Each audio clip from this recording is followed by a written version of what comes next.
لذت تو بڑی ہوگی، لیکن ایک لذت کی کہانی اللہ نے قرآن میں سنائی، میں ایک وقت ایسا بھی پھر آئے گا وَسَقَاهُمْ رَبُّهُمْ شَرَابًا طَهُورًا، ان کا رب انہیں خود شراب طہور پلائے گا کہ تم نے میرے لیے چھوڑا، دنیا کی شراب تو نہیں پی لو، میرے دستے قدرت سے شراب پیو۔ تو وَسَقَاهُمْ رَبُّهُمْ، نہ حوروں کے ہاتھوں سے، نہ غلمانوں کے ہاتھوں سے، نہ کسی اور کے ہاتھوں سے، وَسَقَاهُمْ رَبُّهُمْ۔ پھر دنیا کی تکلیفیں یاد رہیں گی جب مالک شراب طہور پلا رہا ہوگا۔ تو یہ ہے زندگی، اپنی زندگی کو اس ڈھب سے گزاریں کہ آخرت کی زندگی بہتر ہو جائے۔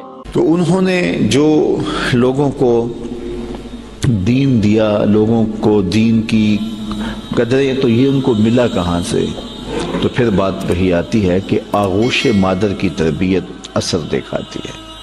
اگر انہوں نے 70 ہزار لوگوں کو دین کے لیے بلایا اور لوگ کھچے چلے آئے، اور پھر 4 ہزار لوگ ایک مجلس میں وہ واصل باللہ ہوتے چلے گئے، تو ہم اگر دیکھتے ہیں جب وہ گھر سے حصول علم کے لیے نکلتے ہیں تو ماں ان کی آستین میں 40 درہم سی دیتی ہے، اور ساتھ یہ تاکید کرتی ہے کہ بیٹا تو نے جھوٹ نہیں بولنا ہے۔ اللہ اکبر۔ پھر راستے میں جب قافلہ لوٹا جاتا ہے تو ایک بچہ سمجھ کے کس کے پاس کیا رکھا ہوگا کوئی تلاشی بھی نہیں لیتا۔ گزرتے سرے راہ ہی ڈاکو پوچھ لیتا ہے آپ کے پاس بھی کچھ ہے؟ تو کہتے ہیں ہاں میرے پاس بھی 40 درہم ہے۔ تو وہ حیرت زدہ ہو کے رک جاتا ہے کہ بھلا چوروں اور ڈاکوؤں کو بھی پیسے بتائے جاتے ہیں؟ تو وہ تلاشی لیتا تو آستین میں سیے ہوئے 40 درہم دستیاب ہوتے ہیں، تو اپنے آقا کے پاس لے جاتا ہے کہ یہ بچہ ہے، ہم صرف نظر کر کے گزر رہے تھے، بس چلتے چلتے پوچھ لیا کہ تمہارے پاس بھی کچھ ہے۔ تو اس نے کہا کہ 40 درہم ہے، تو تلاشی لی تو واقعی 40 درہم، یہ کوئی انوکھا سا بچہ ہے۔ تو وہ ڈاکوؤں کا سردار پوچھتا ہے کہ ڈاکوؤں سے تو پیسے چھپائے جاتے ہیں اور تم نے بتا دیا، کہا میری ماں نے کہا تھا جھوٹ نہیں بولنا، یہ میری ماں کی نصیحت تھی اور میں اس نصیحت پہ کھڑا ہوں۔ اللہ اکبر۔ اس کی آنکھوں سے آنسو جاری ہو گئے کہ یہ ایک بچہ ہو کہ ماں سے کیا گیا عہد توڑتا نہیں ہے، اور ہم اللہ سے کیے ہوئے وعدے توڑ رہے ہیں اور پامال کر رہے ہیں۔ تو کہا کہ آپ ہاتھ بڑھائیے، ہم آپ کے ہاتھ پہ ہی توبہ کرنا چاہتے ہیں۔ آپ فرماتے ہیں سب سے پہلے لوگ جو میرے ہاتھ پہ تائب ہوئے وہ ڈاکو تھے۔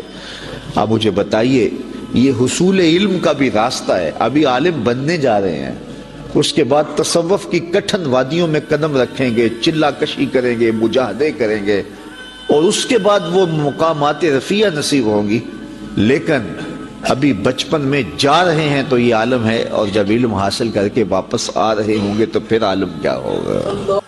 اور آپ جانتے ہیں کہ آپ کے والد گرامی اللہ اکبر حضرت عبداللہ سومعی، وہ ایک بہت بڑا نام ہے، نہر کنارے وضو کر رہے تھے، اور وضو کرتے کرتے پانی میں بہتا ہوا ایک سیب آیا، اس کو اٹھا کر کے بھوک کی شدت تھی، کھا لیا، کھا چکے تو یاد آیا یہ تو میرا تھا ہی نہیں، یہ تو مال لقطہ تھا، تو میں نے اس کو کھا لیا۔ کیوں کھایا؟ مجھے کس نے حق دیا تھا کہ وہ مال لقطہ لے لوں اور اس کو اپنے پیٹ کا لقمہ بناؤں؟ خیر، جس سمت سے پانی آ رہا تھا اسی سمت پہ چل پڑے۔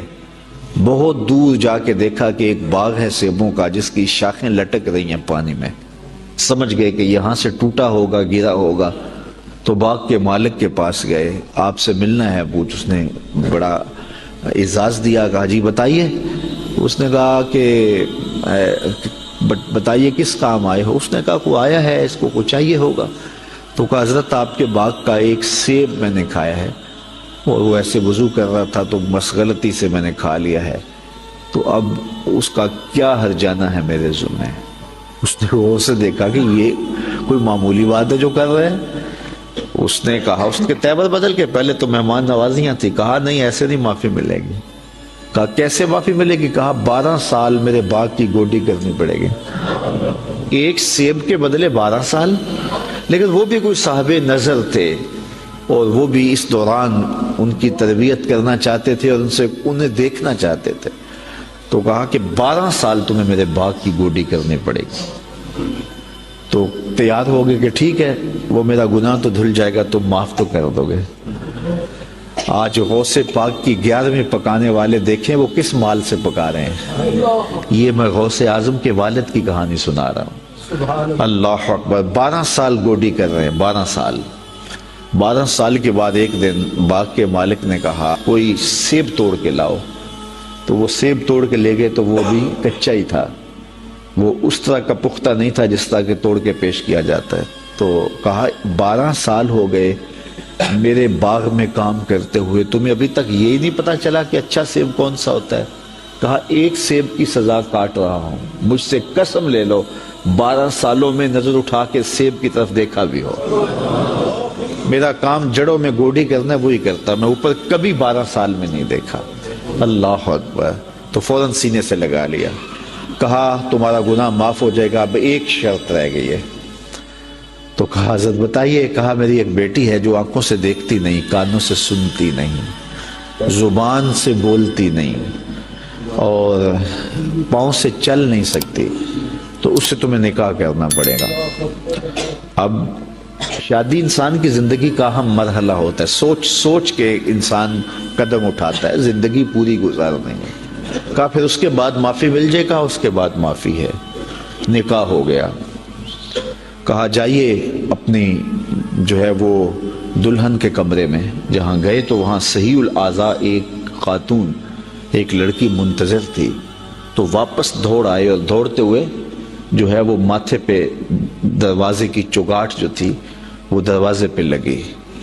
تو آگے حضرت شیخ تھے ان کے, اس بچی کے والد. تو کہا کہ دوڑ آئے ہو؟ کہا حضرت پہلے ایک غلطی کی سزا اتنی لمبی بھگت رہا ہوں. تو وہ جس سے نکاح آپ نے پڑھوایا تھا وہ تو نہیں ہے, یہ تو کوئی اور خاتون ہے, صحیح الاعضاء ہے. کہا وہی تمہاری بیوی ہے. کانوں سے بہری اس لیے ہے کہ آج تک اس نے غیر محرم سے ہم کلامی نہیں کی, اور زبان سے گونگی اس لیے ہے کہ غیر محرم سے کبھی بات نہیں کی. نابینا اس طرح ہے کہ اس نے آج تک غیر محرم کو دیکھا نہیں. اللہ اکبر. پاؤں سے اپاہج اس طرح ہے کہ آج تک یہ جو ہے وہ غیر محرم کی طرف چل کے نہیں گئی. یہ حضرت غوث اعظم کی والدہ بنی, اور یہ بزرگ جنہوں نے سیب کھایا تھا یہ حضرت غوث اعظم کے والد بنے. پھر اللہ نے ان دونوں کو جو شہزادہ دیا اس کا نام شیخ عبد القادر جیلانی. تو وہ کیا کسی نے کہا تھا نا کہ اچھی مائیں اچھی اولاد کی ضمانت ہوتی ہیں, اور مائیں جب اس طرح کی پاکیزہ صفتوں اور باپ تقوی کے اس معیار پر ہوں تو پھر بیٹے شیخ عبد القادر جیلانی ہی ہوتے ہیں. آپ جانتے ہیں کہ مائی راستی حضرت بابا فرید گنج شکر کی ماں, وہ بچے ہیں تو مصلے کے نیچے شکر کی پڑیا رکھ دیتے ہیں, اور وہ نماز پڑھتے ہیں مصلہ اٹھاتے ہیں تو نیچے شکر کی پڑیا ہوتی ہے. تو انہیں شوق تھا شکر کا تو وہ کھا لیتے ہیں. اللہ اکبر. تاکہ بچہ عادت اس کی پک جائے, پختہ ہو جائے نماز کی. امام غزالی نے احیاء العلوم میں لکھا ہے ہر عمل پہلے ریاکاری ہوتا ہے, پھر عادت بنتا ہے, پھر عبادت بنتا ہے. تو اپنی اولاد کی تربیت کرنی چاہیے کہ انہیں پہلے لالچ دے کے انہیں نیکیوں کی طرف راغب کرنا چاہیے. تو وہ روز شکر رکھتی تھی. ایک دن ماں کہیں گئی تھی اور آتے ہوئے لیٹ ہو گئیں, اور نماز کا وقت آ گیا. ماں کا دل ڈول رہا ہے کہ آج بیٹے نے مصلہ اٹھایا تو آج چونکہ میں نے شکر کی پوڑی رکھی نہیں تو بیٹے کا بھرم ٹوٹ جائے گا. دل ہی دل میں دعا کرنے لگی, مالک تو قادر بھی ہے قدیر بھی ہے. آج میری محبت کی, آج میری اس ادا کی اور میری اس حکمت عملی کی جس کے ذریعے بچے کو نمازی بناتی ہوں, لاج رکھ لے. خیر واپس پلٹی, بیٹا نماز پڑھ چکا تھا. تو ماں نے جلدی سے کہا کہ بیٹا فرید نماز پڑھ لی؟ کہا امی نماز پڑھی, لیکن ماں کا دل ڈھولنے لگا کہ لیکن کے بعد کیا کہنے والا ہے. کہا لیکن آج جو پوری شکر کی ملی نا اس کا چاسی کوئی اور تھا, اس کا مزہ ہی کوئی اور تھا. تو ماں نے بیٹے کو گلے سے لگایا, کہا بیٹا پہلے پڑیا میں رکھتی تھی, اب تیرے رب نے رکھی ہے. اللہ اکبر. کیا آج کی ماں بیٹے کو نمازی بنانے کے لیے اس کے مصلے کے نیچے چاکلیٹ نہیں رکھ سکتی؟ آج اس کو نمازی بنانے کے لیے کوئی طریقہ اختیار نہیں کر سکتی؟ آج اگر ماں اپنی اولاد کی تربیت کے لیے کوئی اس دور کی مطابقت میں اچھا فیصلہ کرے اور اس کو دین کی طرف راغب کرے تو آج کا بیٹا بھی بایزید بستامی کا جانشین بن سکتا ہے، آج کا بیٹا بھی غوث اعظم الشیخ عبد القادر جیلانی کا جانشین بن سکتا ہے، بابا فرید گنج شکر کا جانشین بن سکتا ہے۔ قطب الدین بختیار کاکی علیہ رحمہ جب حفظ کرنے جاتے ہیں تو استاد پہلا پڑھا سپارے سے آغاز کرتے ہیں، سارا پارا سنا دیتے ہیں، دوسرا تیسرا حتیٰ کہ 14 پارے سنا دیتے ہیں۔ 15ویں پارے سے استاد جی شروع کیجیے، کہا جس درس گاہ سے 14 پارے حفظ کیے ہیں وہیں سے باقی پارے بھی حفظ کر لیے ہوتے۔ کہا میری ماں کو 14 پارے آتے تھے، اور جب صبح اٹھتی تھی اور اتنی دیر تک جو ہے وہ رکتی نہیں تھی، کام بھی کرتی رہتی تھی، 14 پاروں کی تلاوت بھی کرتی رہتی تھی۔ اور یہ بات میں نے ماں کی آغوش سے یہ پارے سیکھ لیے ہیں۔ جب ماں ایسی ہو تو بیٹے قطب الدین بختیار کاکی بنتے ہیں۔ اقبال کہتا ہے تو نہ شناسی کہ تو نہ دانی کہ سوزے کراتے تو دیگر گوں کر تقدیر عمر را، اے میری بہن تو نہیں جانتی اگر تو بہن ہو کے قرآن پڑھے تو عمر کی تقدیر بدلتی ہے، اور اگر تو ماں ہو کے قرآن پڑھے تو بیٹا نیزے کی نوک پہ قرآن سناتا ہے۔ تو ماؤں کو خاص طور پہ اپنی اولاد کی تربیت کے اندر کوشاں ہو جانا چاہیے۔ یہی حضرت غوث اعظم رضی اللہ تعالیٰ عنہ کی تعلیمات ہمیں بتاتی ہیں۔ ہر انسان کے ساتھ ایک محافظ فرشتہ پیدا کیا، اور اگر وہ محافظ فرشتہ انسان کے ساتھ نہ ہو، شیاطین انسان کو ویسے مار ڈالیں، انسان کو قتل کر ڈالیں اگر اللہ نے حفاظت کے لیے فرشتہ معمور نہ کیا ہو۔ یہ انسان کے دشمن ہیں، اور انسان کو شیاطین راہ مستقیم سے ہٹانے کے لیے دن رات کوشاں۔ پھر یہ اتنا مکار دشمن ہے، ہر ایک کو ایک لاٹھی سے نہیں ہانکتا، اسے پتا ہے کہ کس کو کیسے بھٹکانا ہے۔ ایک شب زندہ دار جس کو سحری کے وقت اٹھ کے آنسو بہانے کا لطف ملتا ہے، اب شیطان اس کو کہے کہ سحری کے وقت اٹھا نہ کر، تو وہ شب زندہ دار جب اس کے آنسو مسلح میں جذب ہوتے ہیں اور وہ اترتے ہوئے آنکھوں سے آنسو اتنی لذت اسے دیتے ہیں کہ دنیا ما فیہا کی لذتیں ایک طرف اور یاد خدا میں رونا ایک طرف۔ اب شیطان کسی کو کہے کہ سحری کے وقت اٹھا نہ کر، تو کوئی شیطان کی یہ بات تھوڑی مانے گا، تو شیطان اسے یہ کہتا بھی نہیں ہے، اسے کہتا نہیں اٹھا کر، لیکن صبح بتا دیا کر کہ میں تہجد گزار ہوں، اسے ریا میں مبتلا کرے گا۔ ایک شخص جس کی طبع میں فیاضی گندی ہوئی ہے، اب شیطان اس کو کہے کہ تو سخاوت نہ کیا کر، بخل کا درس دے، تو طبعاً جو سخی شخص ہے جس کی فطرت کے اندر فیاضی ہے، تو وہ شیطان کی اس بات کو تو نہیں مانے گا۔ شیطان اسے یہ کہتا بھی نہیں کہ تو بخل کر، اسے فضول خرچی کی طرف لگا دے گا، اسے ان کاموں میں خرچ کرنے کی ترغیب دے گا جس کا اس کو اور معاشرے کو کوئی فائدہ نہیں ہوگا۔ اس لیے شیطان رخ بدلتا ہے۔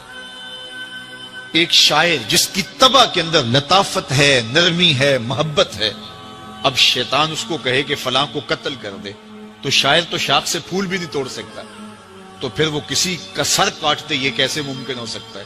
شیطان ایک شاعر کو یہ کہتا بھی نہیں، اسے وہ شراب اور شباب کے پیچھے لگا دیتا ہے۔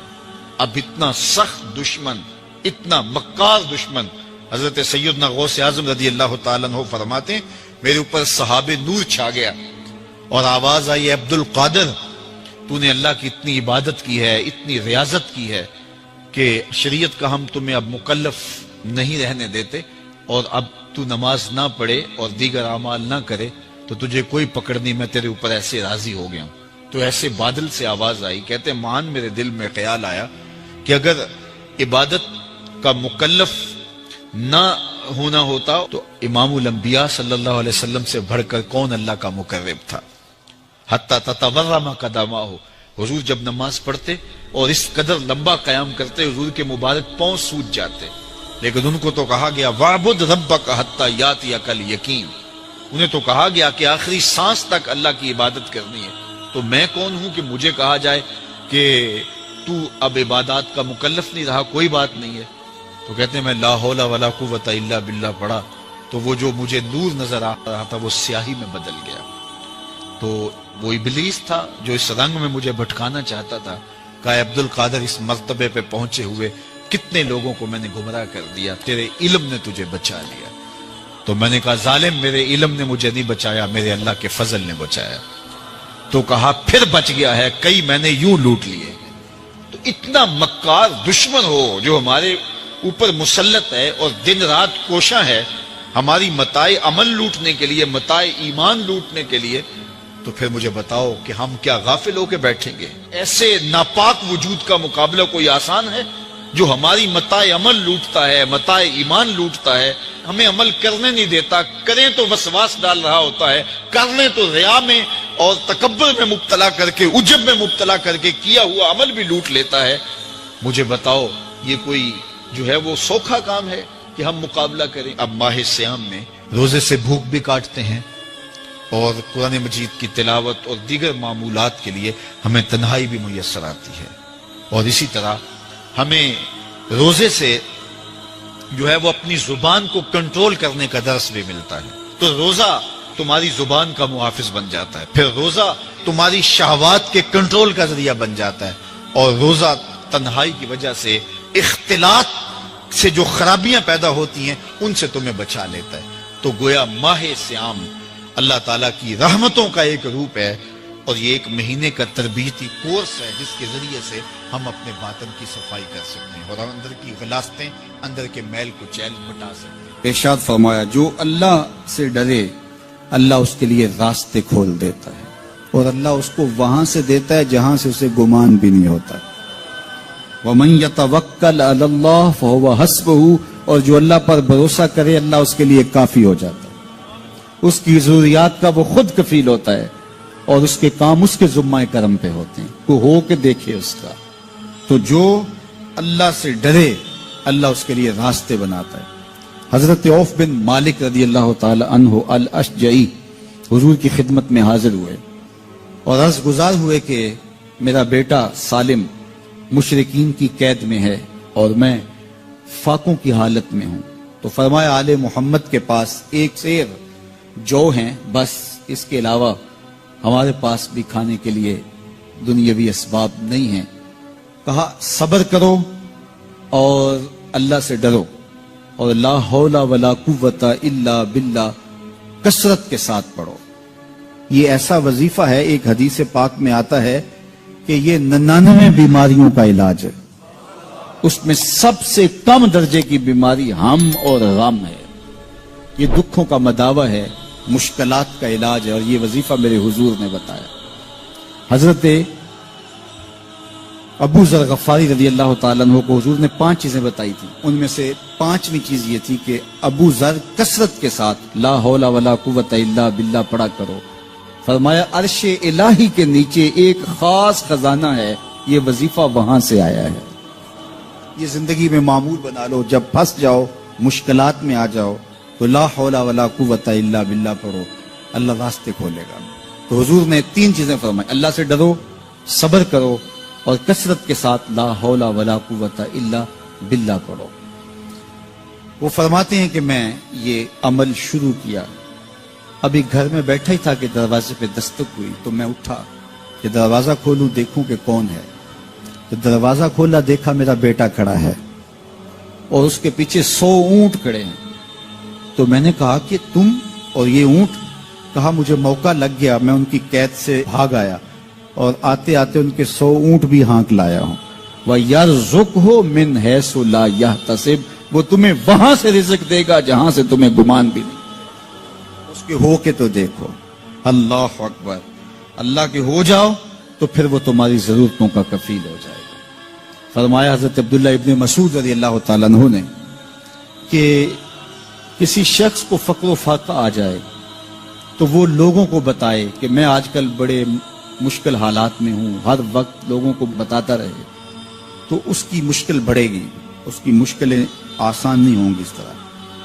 اور اگر وہ اپنی اس مشکل کو کسی سے شیئر نہ کرے بلکہ مصلی بچھا کے اپنے رب سے کہے کہ مالک فقر و فاقہ آ گیا ہے اور اس کا علاج تیرے پاس ہے، اس مرض کا مداوع تیرے پاس ہے۔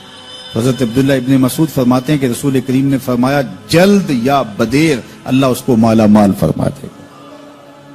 یہ بھی کبھی کر کے دیکھو، مشکل آ جائے، فاقہ آ جائے، مصیبت آ جائے، کسی سے نہ کہو، صرف اپنے رب سے کہو، پھر دیکھنا اس کی کرم نوازیوں کا می کیسے برستا ہے۔ فرمایا اللہ پر بھروسہ کرنے کا جو حق ہے اگر وہ تم ادا کر دو، وہ تمہیں ایسے رزق عطا کرے جیسے پرندوں کو عطا کرے۔ ہم تو دکان پہ جانا ہوتا ہے، فیکٹری میں جانا ہوتا ہے، ہم اپنے کاروبار پہ جانا ہوتا ہے، نوکری پہ جانا ہوتا ہے، مزدوری پہ جانا ہوتا ہے، ہمیں پتہ ہے کہاں آج صبح جانا ہے، لیکن پرندوں کو کوئی پتہ نہیں ہوتا کہاں جانا ہے، راس المال بھی نہیں ہوتا، لیکن صبح نکلتے ہیں، شام کو کبھی بھی خالی پیٹ نہیں آئے۔ بن توکل پنچھی اڑ دے، خرچ نہ پلے زیرا ہو۔ گھر سے خالی پیٹ نکلتے ہیں، جب واپس آتے ہیں تو پیٹ بھرے ہوئے ہوتے ہیں، اور پھر جو ان کی ضرورت ہوتی ہے اللہ وہ ساری ضرورتیں پوری کرتا ہے، جو ضرورت ان کی ہوتی ہے۔ یہ شیر کتنا گوشت کھاتا ہے، اللہ روز اسے دیتا ہے۔ یہ ہنس روزانہ سچے موتی کھاتے ہیں، اور آپ مارکیٹ میں لینے جائیں لاکھوں روپے لگا کے تولے ماشے کے حساب سے آپ خریدتے ہیں، پھر بھی آپ کو یقین نہیں ہوتا کہ یہ سچے ہیں یا 2 نمبر ہیں۔ اور ہنس دنیا پہ کروڑوں جانور پائے جاتے ہیں، روز کھاتے ہیں، صبح بھی، شام بھی، دوپہر بھی، پیٹ بھر کے کھاتے ہیں، اللہ روز انہیں عطا کرے۔ کہا اس پہ تھے تو بوڑھے بزرگ جو مسجد میں جانے سے قاصر تھے وہ گھروں میں بیٹھ کے قرآن پڑھتے ہوتے تھے، اور عموماً ظہر کے وقت بھی اور صبح کے وقت بھی گھروں سے قرآن پڑھنے کی آوازیں آیا کرتی تھی۔ آج گھروں سے پاپ میوزک کی صدائیں سننے کو تو ملیں گی، لیکن قرآن کے نغمے موقوف ہو گئے۔ یہی وجہ ہے کہ آج ہمارے گھروں سے برکت روٹ گئی ہے۔ دولت کی فراوانی کے باوجود، وسائل کی کثرت کے باوجود، اسباب آسودگی حاصل ہونے کے باوجود نہ آسودگی ہے، نہ سکون ہے، نہ طمانینت ہے، نہ برکت رہی، اس لیے کہ ہمارے گھروں سے قرآن رخصت ہو گیا۔ آج صبح اٹھ کے فیس بک کا چہرہ تو دیکھتے ہیں، لیکن قرآن کا نقشہ نہیں دیکھا جاتا، تو برکت کے قافلے گھروں سے رخصت ہو گئے اور گھر برکتوں اور رحمتوں سے خالی ہو گئے۔ آج بھی اگر ہم نے گھروں میں برکتوں کو واپس بلانا ہے، رحمتوں کو اپنے گھروں میں واپس لانا ہے، تو قرآن مجید کی تلاوت کو اپنے معمولات میں شامل کر لیجئے گا۔ پھر گھر میں آسیب کا سایہ نہیں ہوگا، ٹونا اور جادو نہیں ہوگا، پھر کسی بابر ملنگ کے پاس جا کر کے آپ کو اپنے مسائل نہیں بتانے پڑیں گے۔ آپ کے گھر میں قرآن ہے، سارے دکھوں کا علاج اسی مرشد کے پاس ہے، ساری مصیبتیں اور ساری مشکلیں اور سارے مصائب اسی قرآن کے دامن سے دور ہوتے ہیں، اور اسی قرآن سے وابستگی سے گھر میں برکتیں اترتی ہیں۔ پھر آپ کو نہ آسیب، نہ جادو، نہ ٹونا، اور نہ کسی نے کوئی بندش کی ہے، نہ کسی نے کوئی مسئلہ کیا ہے، کچھ نہیں ہوگا۔ آپ کے گھروں پہ رحمتوں کے سائے ہوں گے، اس لیے کہ آپ کے گھروں میں قرآن جب تلاوت ہوگی تو رحمتوں کے فرشتوں کا نزول ہوگا۔ تو جب رحمتوں کے فرشتے تمہارے گھر میں اتریں گے تو پھر کوئی مصیبت، کوئی پریشانی، کوئی بندش، کوئی دکھ آپ کے گھروں میں نہیں ہوگا۔ اس لیے قرآن مجید کی تلاوت کو اپنے معمولات زندگی میں شامل کیجئے۔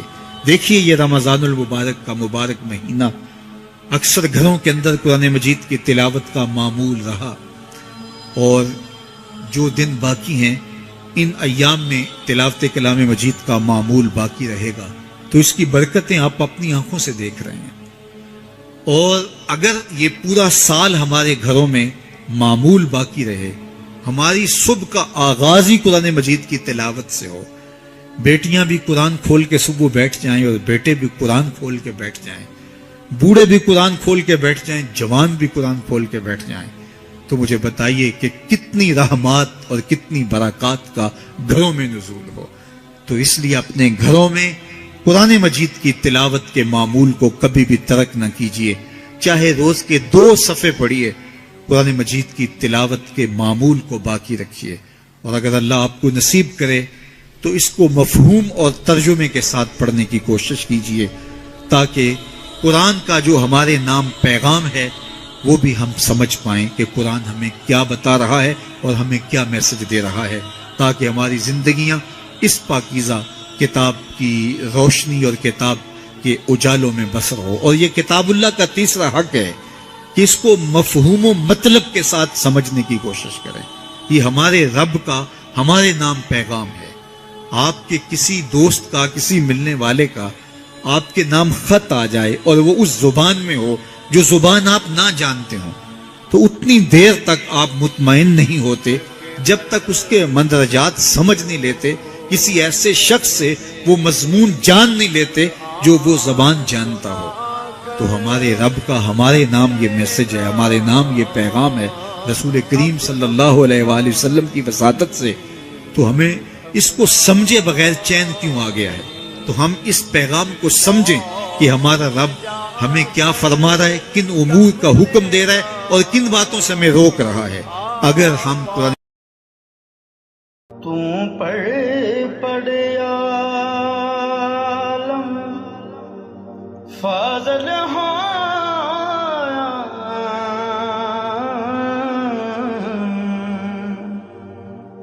کدے اپنے آپ نو پڑھیا نہیں، تو جا جا وڑدا مسجد مندراں،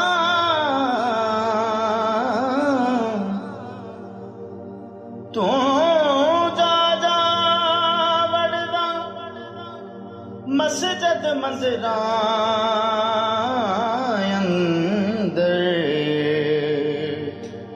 کدے من اپنے وچ وڑیا نہیں۔